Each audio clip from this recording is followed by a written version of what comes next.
Hello, welcome to Aquarium Thoughts. I'm Dave. Today I'm going to be putting together my Marineland Magnaflow 220 right here on this nice lovely tank, which is going to be housing some Mabuna cichlids.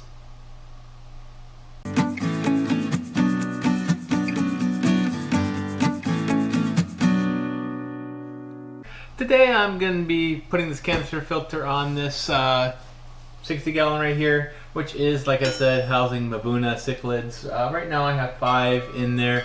I will be receiving some more shortly. But right now I do have the Seachem Title 75 running on this right now.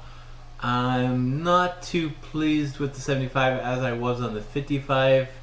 I'm finding that the 75 has a slight hum to it, which I might just take it apart and see what's causing it. So I'm going to hold off some hope that it's just something in there that's causing the noise.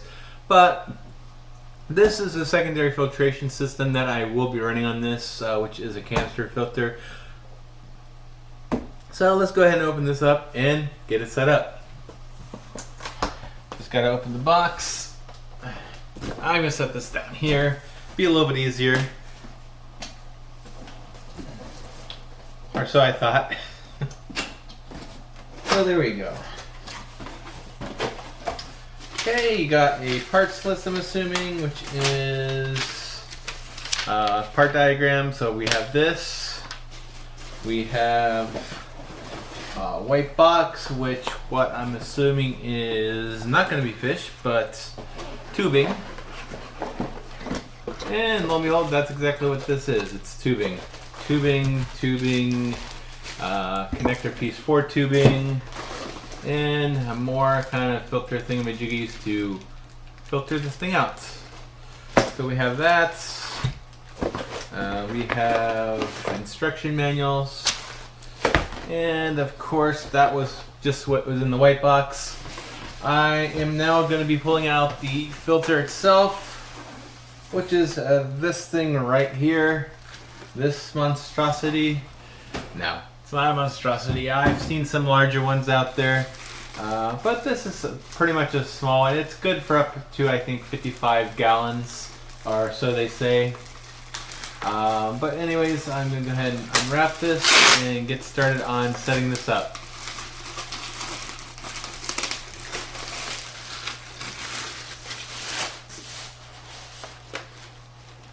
Okay. There we go. I've already watched some videos on setting this up, and it seemed pretty straightforward. I know there's a few hiccups here and there. Let's see if I can actually get through without any of the hiccups. So let me go ahead and at least open this up and see what's inside. Pull and lift and set off to the side. Pull and lift and lift off to the side. And this should just pop right off. No water to worry about. Okay, you got a little guard right here. I'm going to set that up to the side. And you got one little container right here, which has a little sponge and has some ceramic media, which I'm actually going to swap out. I'm not going to use this media. I'm actually going to use, I think it's Fluval, something from Fluval. That I got from Aquarium box, and I'm gonna put that in what this stuff is. This doesn't seem too porous. I've heard a lot of complaints about the same thing, so I'm not gonna use that. I'm gonna use something else I do have. I have plenty of media lying around here and there, including that BioHome media I recently got on a previous unboxing video. So let's continue on. Now, of course, I have this, which is so I don't mess it up. This is going to be these balls. Great housing for biological bacteria. So I'm going to put that in there. Typically you see these in a lot of drip systems, or it just kind of drips and flows, and a similar concept, but a little bit quicker. And this, of course, is the charcoal, which I don't use. I have no need for it in this case. Only good for like if you have anything that you need to be removed. But that's 1 bag of charcoal and 2 bags of charcoal. Now this is where I'm going to be putting the biohome. I haven't really figured out the order I want to do it in yet. I'm thinking I might just do this exactly where that carbon one was, or I might switch it around and actually do it on a different one. Then of course you have on the bottom is the sponge. You get a couple in there, and that's pretty much what you got on this. So I'm going to go ahead and get this rolling. I'm going to basically rinse my medias out, make sure it's all prepped and ready to go before I actually put it together and see it in action. So I got the media rinsed and prepared, and they're all in their trays. I also read the manual on how to do this, so I think I'm about ready to get this started. Basically, I did do a few changes. This is still the balls. This is still the sponges. Now this is where the carbon was supposed to be. In this, what I added was, this is where I put the biohome media.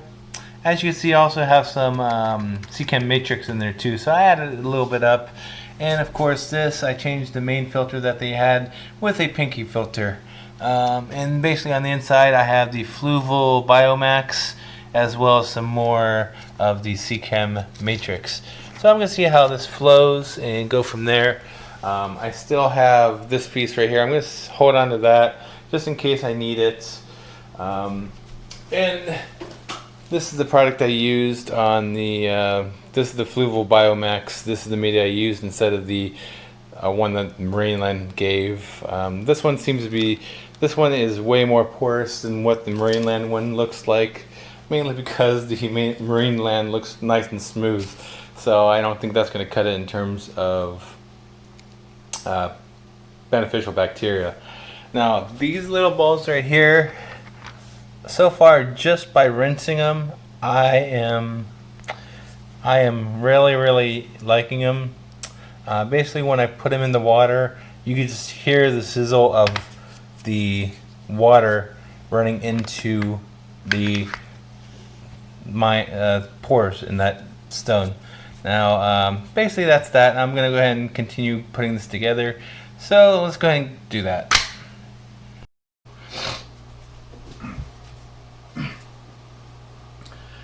Now I'm going to continue in the same order of putting these in here.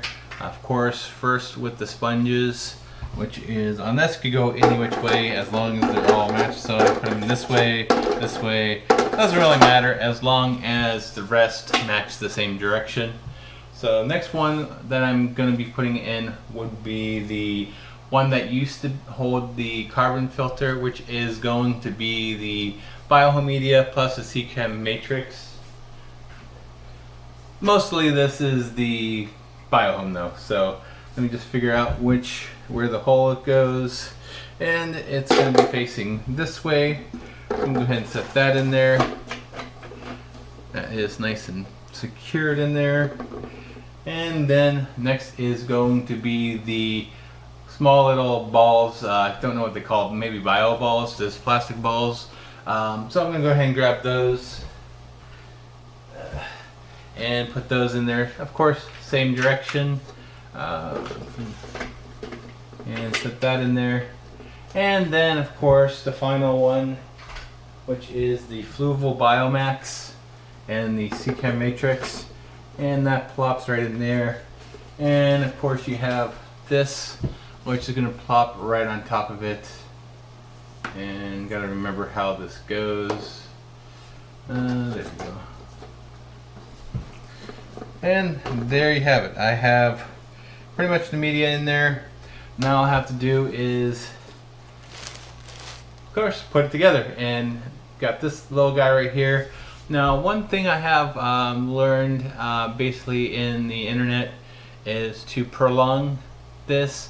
I know a lot of people say, oh yeah, I use petroleum jelly, but I've also heard bad things about that. So what I'm going with is another suggestion online, which is a food safe silicone lubricant.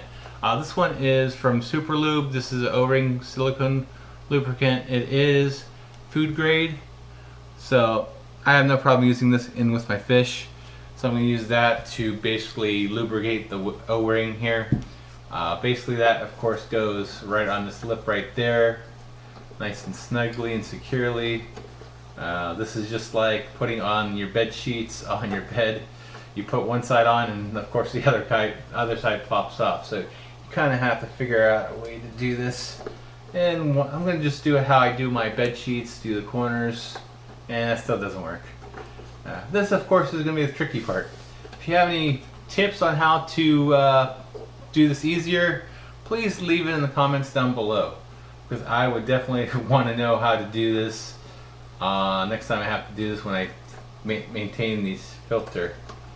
And right now I cannot seem to get this straight. Idea, maybe it's supposed to go right in there, which that's exactly what it's supposed to do. That's one thing this manual does not, this manual right here does not mention, is this little ring, so you quite don't know how to do it. I was trying that way, don't try that one. So there's my hiccup. So that just goes right in there, and that actually fits on nice and snugly right there, and that was a lot easier, definitely a lot easier. Now all I have to do is get this, open it up. I might have to cut it because I don't think it's open yet, because this is a brand new bottle. So I'm gonna have to get some scissors and crack this thing up. Okay, scissors. I actually got scissors in my range. So go ahead and cut that off. And now I can use the silicone lubricant on the O-ring without a worry of contaminating my fish tank. Although people use petroleum jelly, and that doesn't do any harm to the aquarium either, but when you're dealing with this kind of stuff, I don't want to take the chance. And plus, this would be much better on plastic and rubber and all that, because it doesn't tear down the material like petroleum products would. So I'm going to go ahead and use this and lube it up and fill. Because one thing I didn't do is there's another way to open this. And I probably cut the tip, which I shouldn't have.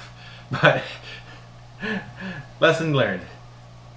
Now I just need to remove a cap on this and get going on this. So give me 1 second here. There we go. Almost there.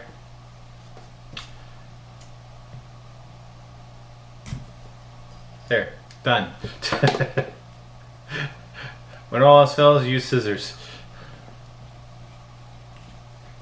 So I got this open. I'm gonna go ahead and try to lube this without making a mess out of it, considering I probably did not do this right.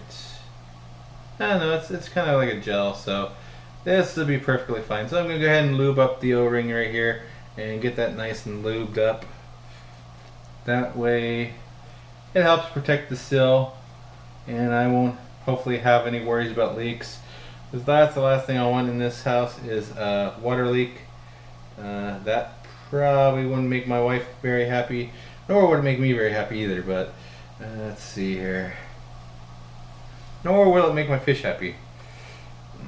Okay, so I got that nice and lubed up with food grade silicone lube. So that's that. Now that's all ready and set to be put on there. But first I'm going to set this on the ground and actually get some water on it to actually help the priming, and of course then get this situated and put it on my tank and see how it runs. So stay tuned. So I have water in here. I made sure it was dechlorinated. Don't worry about that.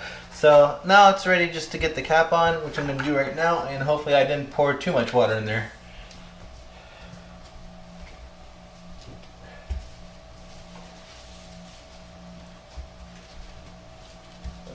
Okay, so once again what you have to do is make sure you match up the holes in here.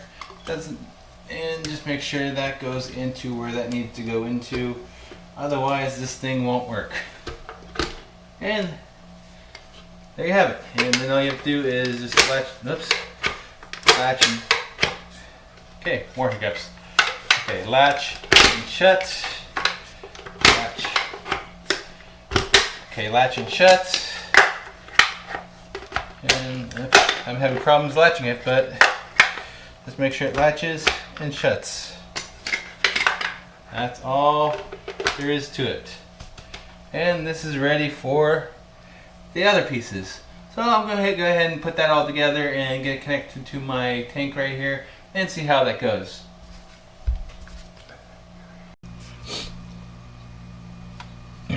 Okay, now I'm all set to prime it up and get this thing started. So let's go ahead and prime. Okay. This is a little bit hard.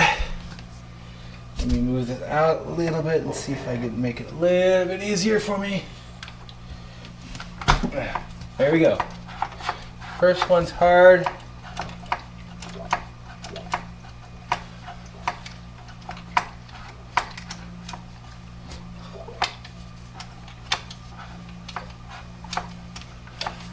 Bumpy on that, it's relatively easy going forth. Let's see, just push all the air bubbles out. I'm not quite sure how far I'm at right now, but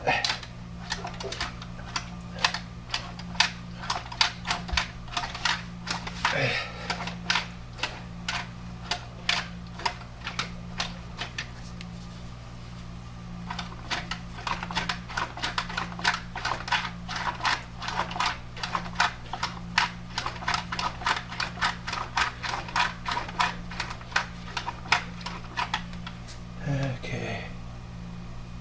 I'm still seeing some bubbles. So I'm going to get this primed up and let's see if I can get this thing going. So I'll be right back. Rule number 1 in canister filters. In to in, out to out. In to out and out to in does not work that well. So let me go ahead and try to prime this again.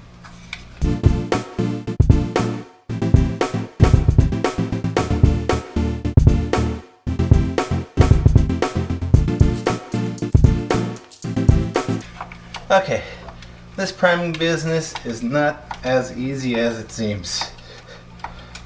So I'm going to keep pumping until it primes up.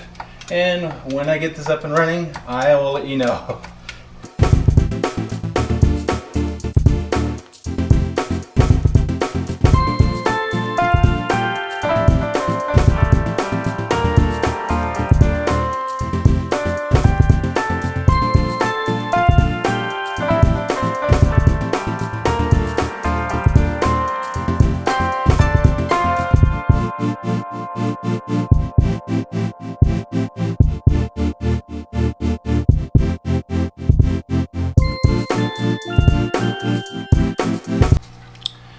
So after making a big mess on my dining room table and fighting with the canister filter, I finally got the thing up and running.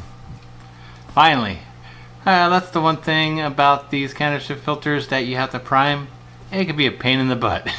But anyways, I got it working. I'm kind of glad. I kind of like the sound. It's not loud, except when there's some air bubbles in there. It's still working its way out on the air bubbles. If I mix it up a little bit, I could hear it again. But overall, it's running smoothly.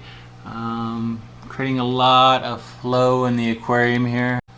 Definitely a lot of flow in here now. Now this area is not a complete dead zone, where this one had a lot of flow from the Tidal 75. Now there's flow all over the place. Sorry about the glare. I do have the lights on in here, but I do have the flow in here.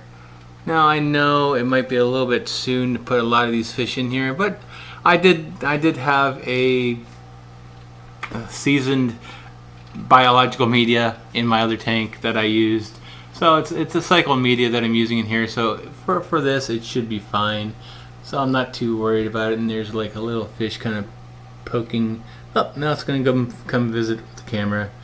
But once again, sorry about the glare because I do have lights on. But anyways, that is me setting up my Marineland Magnaflow